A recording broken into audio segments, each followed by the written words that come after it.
اعوذ باللہ من الشیطان الرجیم بسم اللہ الرحمن الرحیم۔ آج کی کہانی عنوان ہے حضرت یحییٰ علیہ السلام کا اعلان حق۔ بچوں، حضرت سیدنا یحییٰ علیہ السلام کو اللہ تعالیٰ نے منصب نبوت پر فائز کیا اور آپ کو حکم دیا کہ بنی اسرائیل کو تورات کی تبلیغ کریں۔ تو بچوں، سیدنا علیہ السلام یحییٰ علیہ السلام اللہ تعالیٰ کے حکم کے مطابق بنی اسرائیل کو اطاعت کا درس دینے لگے، ان کو بری باتوں سے روکتے اور اللہ کی فرما برداری کا حکم دیتے اور اللہ کے حکم کی تعمیل میں آپ دن رات مصروف رہتے، تورات کے احکامات لوگوں تک پہنچاتے اور اللہ تعالیٰ کے حکم کے مقابلے میں کسی ملامت کرنے والے کی ملامت کی پرواہ بھی نہیں کرتے تھے، یہاں تک کہ اس حق گوئی کی وجہ سے آپ کو شہید کر دیا گیا۔ جی ہاں بچوں، ہوا یہ کہ بنی اسرائیل میں بہت سے انبیاء کرام آئے اور انہوں نے ان کو قتل کیا۔ ان یہودیوں نے ہمارے پیارے نبی صلی اللہ علیہ وآلہ وسلم کو بھی نعوذ باللہ شہید کرنے کی کوشش کی تھی۔ یہ بہت برے لوگ تھے بچوں۔ سیدنا علیہ السلام کو انہوں نے کیوں قتل کیا؟ تو بچوں، ہوا یہ کہ سیدنا یحییٰ علیہ السلام کے زمانے میں فلسطین پر جو بادشاہ حکومت کرتا تھا نا، وہ اپنی بھتیجی سے شادی کرنا چاہتا تھا اور اسے اپنی ملکہ بنانا چاہتا تھا۔ وہ لڑکی بھی راضی تھی، اس کے گھر والے بھی اس سے شادی کرنے کے لیے تیار تھے۔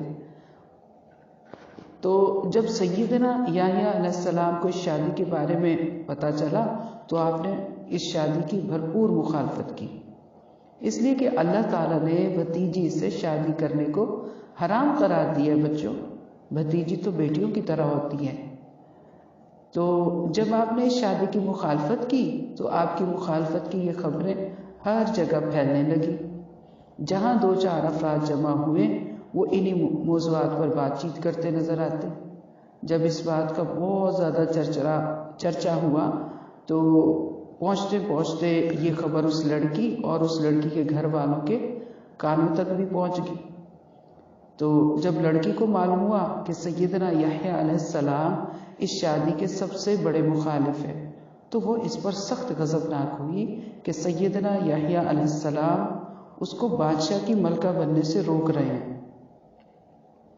ظاہر ہے اسے عزت، مال، حکومت سے پیار تھا، تو اب اس نے کیا کیا کہ اس نے انتقام لینے کی ٹھان لی۔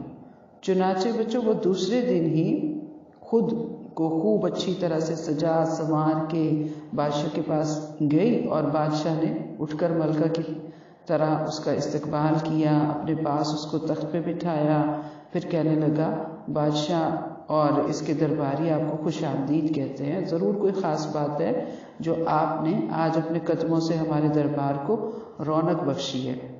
میرے لائق کوئی خدمت ہو، کوئی حکم ہو تو فرمائیں۔